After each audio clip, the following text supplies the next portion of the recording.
Welcome to 21 Days Self-Transformation Training Program. ഈ 21 ദിവസവും ഒരു യാത്രയാണ്. ജീവിതത്തിലെ വീക്കായിട്ടുള്ള ഏരിയയിൽ നിന്നും പവർഫുള്ളായിട്ടുള്ള ഒരു ഏരിയയിലേക്കുള്ളൊരു യാത്ര. ഈ യാത്രയുടെ 12ാമത്തെ ദിവസത്തിലേക്ക് ഞാൻ നിങ്ങളെ സ്വാഗതം ചെയ്യുന്നു. Alafia. Welcome to Prayana with Kala Kamal Mahal. Relaxation space എന്ന ബ്യൂട്ടിഫുൾ സെക്ഷനിലേക്ക് നമുക്ക് കടക്കാം. റിലാക്സേഷൻ സ്പേസിൽ ശാന്തമായിരിക്കുന്നത് കൊണ്ട് തന്നെ നമുക്ക് നമ്മളെ കറക്റ്റ് ചെയ്യാൻ സാധിക്കുന്നു. ഒരു ഇന്നർ ഡെവലപ്മെൻറ്റ് കറക്ഷൻ നമ്മിൽ സംഭവിക്കുന്നത് കൊണ്ട് തന്നെ നമ്മിലുണ്ടാകുന്ന റിഫ്ലക്ഷൻസ് നമ്മുടെ എല്ലാ മേഖലകളെയും പോസിറ്റീവാക്കി മാറ്റുന്നു. കണ്ണുകൾ അടയ്ക്കാം, തുടങ്ങാം. Breathe in, breathe out. Breathe in, breathe out. Breathe in, breathe out. കണ്ണുകൾ അടച്ചു തന്നെ വെച്ചിരിക്കുക. ഈ സമയം നമ്മുടെ ബോഡിയെ യൂണിവേഴ്സൽ എനർജിയുമായി കണക്ട് ചെയ്ത് നമ്മൾ സറണ്ടർ ആകാൻ പോവുകയാണ്. ഈ സറണ്ടറിങ് ടൈമിൽ നമ്മുടെ ഫിസിക്കൽ ബോഡിയിലെ എല്ലാ ഡിഫിക്കൽട്ടീസും ഓട്ടോമാറ്റിക്കലി റിമൂവ് ആകുന്നതായിരിക്കും. കണ്ണുകൾ അടച്ചിരിക്കുക. കാൽപാദം മുതൽ കാൽമുട്ട് വരെയുള്ള സ്പേസ് റിലാക്സ് ആകുന്നു. കാൽമുട്ട് മുതൽ അരക്കെട്ട് വരെയുള്ള സ്പേസ് റിലാക്സ് ആകുന്നു. അരക്കെട്ട് മുതൽ നെഞ്ചു വരെയുള്ള സ്പേസ് റിലാക്സ് ആകുന്നു. നെഞ്ചു മുതൽ കഴുത്ത് വരെയുള്ള സ്പേസ് റിലാക്സ് ആകുന്നു. കഴുത്ത് മുതൽ തല മുഴുവനും റിലാക്സ് ആയിക്കൊണ്ടിരിക്കുന്നു. നിങ്ങളുടെ ബോഡി മുഴുവനും ഈ ടൈമിൽ റിലാക്സ് ആവുകയാണ്. ഇതേ ടൈമിൽ നിങ്ങളുടെ ബോഡിക്കകത്തേക്ക് യൂണിവേഴ്സൽ എനർജി ഫ്ലോ ആയിക്കൊണ്ടിരിക്കുകയാണ്. റെജുവിനേഷൻ സംഭവിച്ചു കൊണ്ടിരിക്കുകയാണ്. നിങ്ങളുടെ ബോഡിയിലെ വീക്കായിട്ടുള്ള ഓരോ ഏരിയക്കകത്തേക്കും ഈ എനർജി പോയി റെജുവിനേറ്റ് ചെയ്തുകൊണ്ടേയിരിക്കുകയാണ്. ഇതേ ഫീലിനെ മൈൻഡിൽ ഇമാജിൻ ചെയ്തുകൊണ്ട് തന്നെ നമുക്ക് നമ്മുടെ മൈൻഡിലേക്ക് കടക്കാം. മൈൻഡ് റിലാക്സ് ആക്കാൻ പോവുകയാണ്. ഈ സമയം മൈൻഡിനകത്ത് കിടക്കുന്ന എല്ലാ നെഗറ്റീവ് തോട്ട്സ്, എല്ലാ വറീസും ഈ റിലാക്സേഷൻ ടൈമിൽ ഓട്ടോമാറ്റിക്കലി റിമൂവ് ആവുകയാണ്. മൈൻഡ് റിലാക്സ് ആകട്ടെ. മൈൻഡിനകത്തുള്ള എല്ലാ നെഗറ്റീവ്സും റിമൂവ് ആവുന്നത് ഇമാജിനേഷനിൽ കൂടി ഫീൽ ചെയ്തിരിക്കട്ടെ.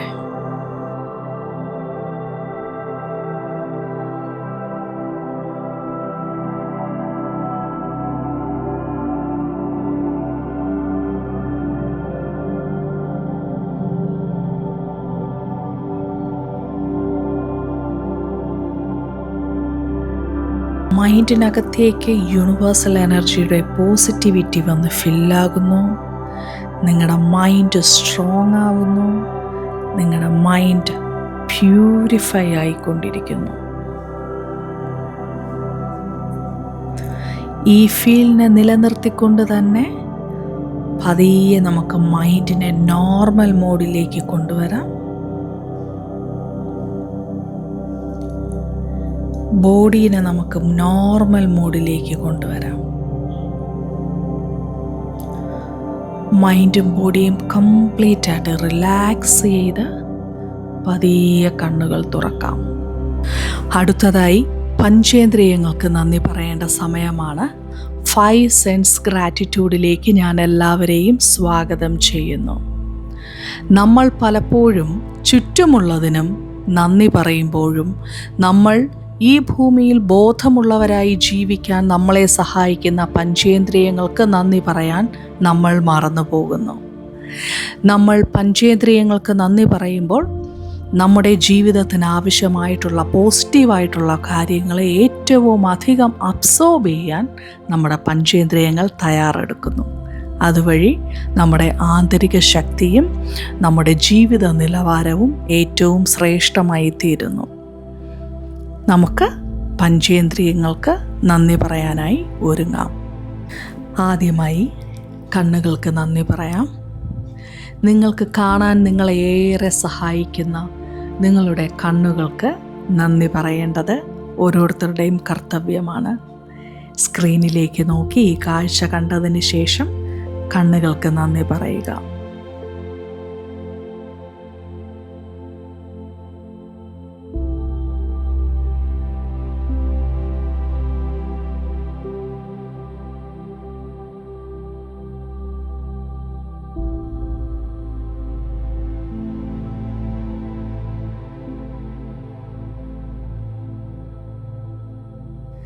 അടുത്തതായി നിങ്ങളുടെ മൂക്കിന് നന്ദി പറയേണ്ട സമയമാണ്.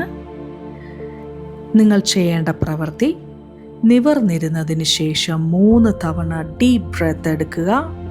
ഈ ഡീപ്പ് ബ്രെത്തിൻ്റെ ടൈമിൽ നിങ്ങളുടെ അകത്തേക്ക് വന്ന് നിറയുന്ന എനർജിയെ ഫീൽ ചെയ്ത് മൂക്കിന് നന്ദി പറയുക.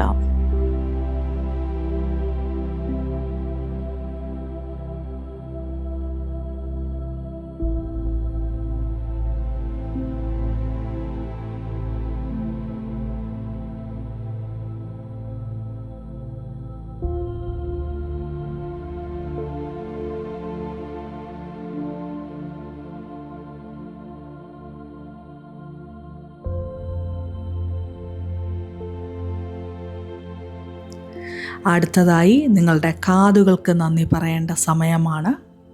ഈ ശബ്ദം ശ്രവിക്കാം. ശ്രവിച്ചതിന് ശേഷം കാതുകൾക്ക് നന്ദി പറയാം.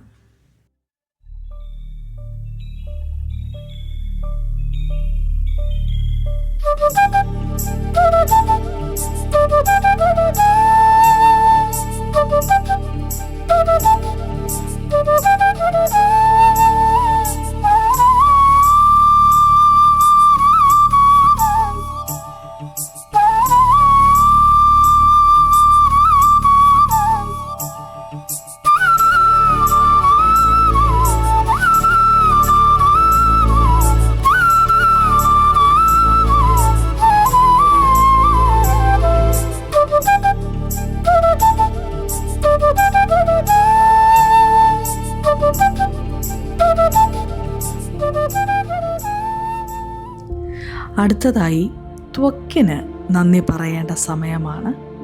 അതിനായി നിങ്ങളുടെ കൈകൾ പരസ്പരം ഓരോ കൈവിരലുകളെയും സ്പർശിച്ച് നല്ല രീതിയിലൊന്ന് മസാജ് ചെയ്ത് ആ സ്പർശനം തിരിച്ചറിയാൻ പറ്റുന്നതിനെ ഓർത്ത് നിങ്ങളുടെ ആരോഗ്യമുള്ള ത്വക്കിന് നിങ്ങൾ നന്ദി പറയുക.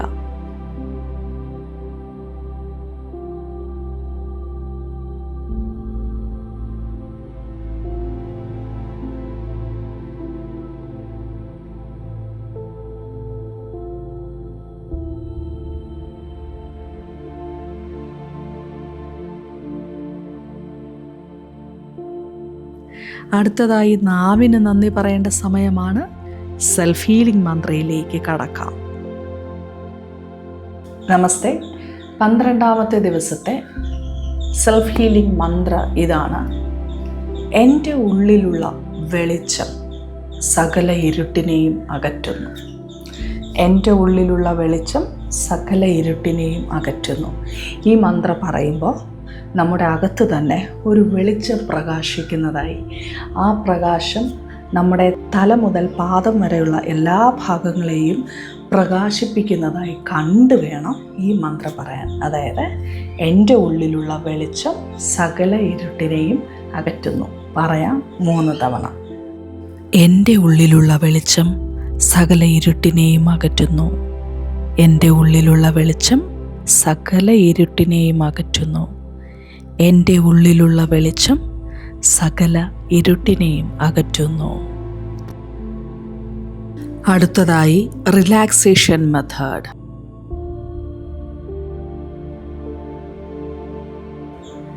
ഇന്നത്തെ റിലാക്സേഷൻ മെത്തേഡ് പറഞ്ഞുതരാം. നമുക്കൊക്കെ ഇങ്ങനെ ഒരു 108 ബീഡ്സിൻ്റെയോ 100 ബീഡ്സിൻ്റെയോ 101 ബീഡ്സിൻ്റെയൊക്കെ ഒരു ചെയിൻ കിട്ടും, മാല കിട്ടും. ഇത് നമ്മൾ ജസ്റ്റ് ഒന്ന് വാങ്ങി കയ്യിൽ വെച്ചിരിക്കുക. എന്തിനാണെന്ന് ചോദിച്ചാൽ, നമ്മളെപ്പോഴെങ്കിലും വേറെ എന്തെങ്കിലും ഒരു കാര്യത്തിൽ നമ്മൾ ഫോക്കസ് ചെയ്ത് ഓവർ തിങ്ക് ചെയ്ത് നമ്മൾ ടെൻഷൻ അടിക്കുന്ന സമയത്ത് നമുക്ക് തന്നെ ഈ മാല കയ്യിലെടുത്തുകൊണ്ട് ഒരു 100 തവണയോ 108 തവണയോ ഈ പറഞ്ഞ മന്ത്ര, ഇന്നത്തെ ദിവസം ഞാൻ നിങ്ങൾക്ക് വേണ്ടി ഷെയർ ചെയ്തു തന്ന മന്ത്രേനെ നമുക്ക് ഉരുവിടാൻ പറ്റും. അതായത് എന്തായിരുന്നു ഇന്നത്തെ മന്ത്ര? എൻ്റെ ഉള്ളിലെ വെളിച്ചം സകല ഇരുട്ടിനെയും ഇല്ലാതാക്കുന്നു. അത് നമുക്കിങ്ങനെ പറയാം. ഈ പറയുമ്പോൾ നമ്മൾ ഓട്ടോമാറ്റിക്കായിട്ട് നമ്മൾ റീതിങ്ക് ചെയ്തുകൊണ്ടിരിക്കുന്ന അല്ലെങ്കിൽ ഓവർ തിങ്ക് ചെയ്തുകൊണ്ടിരിക്കുന്ന കാര്യം, അതിൻ്റെ ഗ്രാഫ് നമ്മളിൽ കുറയുകയും നമുക്ക് കൂടുതൽ ഹാപ്പി ആവാനും നമ്മുടെ മൈൻഡ് ഒന്ന് റിലാക്സ് ചെയ്യാനും സഹായിക്കും. അടുത്തതായി ഇന്നർ സ്ട്രെങ്ത് സീക്രട്ട്. എല്ലാവരും നിവർന്നിരിക്കുക. ശ്വാസമകത്തേക്കെടുത്ത് റിലാക്സ് ചെയ്ത് ഈ ശബ്ദം കേൾക്കാം. ഫാസ്റ്റിംഗ് വിത്ത് സുപ്രീം എനർജി. എന്താണ് സുപ്രീം എനർജി? ചെറുതായി എന്നാൽ ഒന്ന് വലുതായി ഞാനൊന്ന് വ്യക്തമാക്കാൻ ശ്രമിക്കാം. ഈ സകല പ്രപഞ്ചവും സൃഷ്ടിക്കപ്പെട്ട് പരിപാലിക്കപ്പെട്ട് വീണ്ടും പുനർനിർമ്മാണം ചെയ്യപ്പെടുന്നത് ഈ സുപ്രീം എനർജിയുടെ ബേസിലാണ്. ചിലർ ഇതിനെ സ്രഷ്ടാവെന്നും ചിലർ ഇതിനെ ദൈവമെന്നും വിളിക്കും. എന്നാൽ ഇവിടെ ഞാൻ ഇതിനെ സുപ്രീം എനർജി അഥവാ സുപ്രീം പവർ എന്ന് വിശേഷിപ്പിക്കുന്നു. ഇതിൻ്റെ സവിശേഷത വർണ്ണിക്കാനാവില്ല, എങ്കിലും ഒന്ന് ശ്രമിക്കാം. ഓറഞ്ചിൻ്റെ നിറവും മണവും ആപ്പിളിൽ നിന്നിട്ട് വ്യത്യസ്തമാണ്. ഗ്രേപ്സിൽ നിന്ന് ഇത് രണ്ടും വ്യത്യസ്തമാണ്. മാംഗോ ആണെങ്കിലോ ഇത് 3 നിന്നും വ്യത്യസ്തമാണ്. ഇതിൻ്റെ വൃക്ഷങ്ങൾക്കും അതിൻ്റെ ഇലകൾ, തടി, ചില്ലകൾ എല്ലാം വ്യത്യസ്തം. അതിൻ്റെയൊക്കെ മണവും വ്യത്യസ്തം, ആകൃതി വ്യത്യസ്തം. അതുപോലെ പൂവുകളെ നോക്കുമ്പോൾ ജാസ്മിൻ, റോസ് വ്യത്യസ്തമാണ്. ആകൃതി വേറെ, നിറം വേറെ, മണം വേറെ. എന്നാൽ ഇതിനെപ്പോലെ ഈ പ്രപഞ്ചത്തിലെ ഓരോന്നിനും പല രൂപം, പല നിറം, പല മണം. ഇതിനൊക്കെ വ്യത്യസ്തത നൽകിയ സുപ്രീം എനർജി. ഈ എനർജി മറ്റൊരു രൂപത്തിൽ നമ്മൾ ഓരോരുത്തരിലും വസിക്കുന്നുണ്ട്. നമ്മളും വ്യത്യസ്തതയുള്ളവരാണ്, ഏത് ജീവജാലങ്ങളിൽ നിന്നും. സാധ്യതകളുടെ അഥവാ അനന്തമായ സൃഷ്ടിപ്പുകളുടെ ഉറവയായ ഈ സുപ്രീം എനർജിയിൽ ലയിച്ച് മാസത്തിൽ ഒരിക്കലെങ്കിലും ഭക്ഷണം ഉപേക്ഷിച്ച് ജലപാനം ചെയ്തിരിക്കുന്നത് ശരീരത്തെയും മനസ്സിനെയും ശക്തിയും ഉറപ്പുമുള്ളതാക്കി മാറ്റുന്നു. ഈ പ്രവൃത്തി നമ്മിൽ പുതിയ വ്യക്തിത്വത്തെ സൃഷ്ടിക്കുന്നു. ശ്രദ്ധിക്കുക, ഇതേ കാര്യം നല്ലൊരു ഗുരുവിൽ കൂടി അഭ്യസിച്ചാൽ നിങ്ങളുടെ ലൈഫിൽ ഉണ്ടാകുന്ന മാറ്റങ്ങൾക്ക് നിങ്ങൾ ദൃക്സാക്ഷികളാവുക തന്നെ ചെയ്യും. ദീർഘമായി നല്ലൊരു ശ്വാസം എടുത്തതിന് ശേഷം കണ്ണുകൾ മെല്ലെ തുറക്കുക. നിങ്ങളുടെ മുഖത്ത് നിറഞ്ഞ ചിരി പടരട്ടെ. ഉള്ളിൻ്റെ ഉള്ളിൽ നിറഞ്ഞ സന്തോഷവും സമാധാനവും കവിഞ്ഞൊഴുകട്ടെ. ഇനി നിങ്ങളുടെ അരികിൽ നിങ്ങൾ കൈവച്ചിരിക്കുന്ന ആ വെള്ളം നിങ്ങൾക്ക് കുടിക്കാം. ശ്രദ്ധിക്കുക, വെള്ളം നിങ്ങൾ കുടിക്കുന്നതിന് മുൻപ് നിങ്ങളുടെ അരികിലുള്ള ചെടികൾക്കോ മറ്റു ജീവജാലങ്ങൾക്കോ വെള്ളമോ ഭക്ഷണമോ നൽകിയതിന് ശേഷം നിങ്ങൾ വെള്ളം കുടിക്കുക. ഈ പ്രപഞ്ചത്തിലെ ജീവജാലങ്ങൾക്ക് നമ്മൾ എന്ത് നൽകിയാലും അതിൻ്റെ പോസിറ്റീവ് ഫ്രീക്വൻസി നമ്മളെ എപ്പോഴും പിന്തുടരുന്നതായിരിക്കും. ശ്രദ്ധിക്കുക ഒരു കാര്യം കൂടി, ശരീരത്തിന് ശുദ്ധമായ ജലം നൽകുന്നത് പോലെ നിങ്ങളുടെ മനസ്സിനും ശുദ്ധമായത് നൽകുക. നിങ്ങളുടെ മനസ്സിന് ശുദ്ധമായതും ധൈര്യമേറിയതുമായ ഒന്നുകൂടി തരുന്നു, അൽ-ആഫിയ. ശരീരത്തിന് അനുകൂലമായ ഭക്ഷണം എടുക്കുന്നത് പോലെ മനസ്സിനും ശരിയായ ഭക്ഷണമേകുക. അതിനായി നമ്മൾ ഒരിക്കലും നമ്മളെ പഴകിയ ദുർഗന്ധമുള്ള സാഹചര്യങ്ങൾ കൊണ്ടിടാതെ ശ്രദ്ധിക്കണം. പല ചുറ്റുപാടുകളും നമുക്ക് വളരെയേറെ പ്രിയപ്പെട്ടതായിരിക്കും. എന്നാൽ ആ ചുറ്റുപാടുകളിൽ നിന്ന് നമ്മുടെ മനസ്സിലേക്ക് പറ്റിപ്പിടിക്കുന്നത് എന്താണെന്ന് നമുക്ക് പറയാനാകില്ല. വസ്ത്രമലക്കുമ്പോൾ മാറിപ്പോകുന്ന അഴുക്കുപോലെ മനസ്സിനെ പറ്റിപ്പിടിച്ച അഴുക്കിനെ അത്ര വേഗത്തിൽ മാറ്റിക്കളയാനാകില്ല. നിരന്തരമായി മനസ്സിനെ മുറിപ്പെടുത്തുന്ന വ്യക്തികളിൽ നിന്നോ സാഹചര്യങ്ങളിൽ നിന്നോ മനഃപൂർവ്വമായി ഒഴിഞ്ഞു മാറി നിൽക്കുക. നിങ്ങളുടെ മൂല്യം മനസ്സിലാക്കാതെ നിങ്ങളെ അപകീർത്തിപ്പെടുത്തുന്നവരിൽ നിന്നും പിന്മാറി സഞ്ചരിക്കുക. നിങ്ങളുടെ ആശയങ്ങളെ തളർത്തി അതിന് വിരോധമായി നിങ്ങളെ നിരുത്സാഹപ്പെടുത്തുന്നവരിൽ നിന്നും നിങ്ങൾ നിങ്ങളെ സംരക്ഷിക്കുക. ഏതു സാഹചര്യത്തെയും നിനക്ക് അതിജീവിക്കാനാകും എന്ന് പറയാത്തവരോടൊപ്പം നിങ്ങളുടെ വിലപ്പെട്ട സമയം പങ്കുവയ്ക്കാതിരിക്കുക. കാരണം ഇങ്ങനെയുള്ളവരിൽ നിന്നും ഇങ്ങനെയുള്ളവർ കൂടുന്ന ചുറ്റുപാടിൽ നിന്നും നമ്മൾ അറിയാതെ തന്നെ നമ്മളെ മാനസികമായി രോഗിയാക്കുന്ന രോഗാണുക്കൾ നമ്മുടെ ഉള്ളിൽ കയറിക്കൂടും. പകരം ഒറ്റയ്ക്ക് യാത്ര ചെയ്യുക. നിങ്ങളും മൊബൈൽ എടുത്ത് ഏറ്റവും നല്ല സമാധാന അന്തരീക്ഷമുള്ള സ്ഥലം ഏതാണെന്ന് ഒന്ന് നോക്കുക. സൂര്യോദയവും സൂര്യാസ്തമയവും ഒക്കെ കാണാനായിട്ട് ശ്രമിക്കുക. നല്ല വ്യക്തിത്വങ്ങളുമായി കൂടിക്കാഴ്ച നടത്തുക, സംസാരിക്കുക. നിങ്ങളുടെ മൂല്യമേറിയ ആശയങ്ങളെ ആശയങ്ങളായി മനസ്സിൽ വയ്ക്കാതെ പ്രവർത്തന മണ്ഡലത്തിലേക്ക് പ്രദർശിപ്പിച്ചു തുടങ്ങുക. നിങ്ങളെ ഏറ്റവും അധികം സ്നേഹിക്കുന്നവർക്കൊപ്പം നിങ്ങളുടെ സമയം പങ്കിടുക.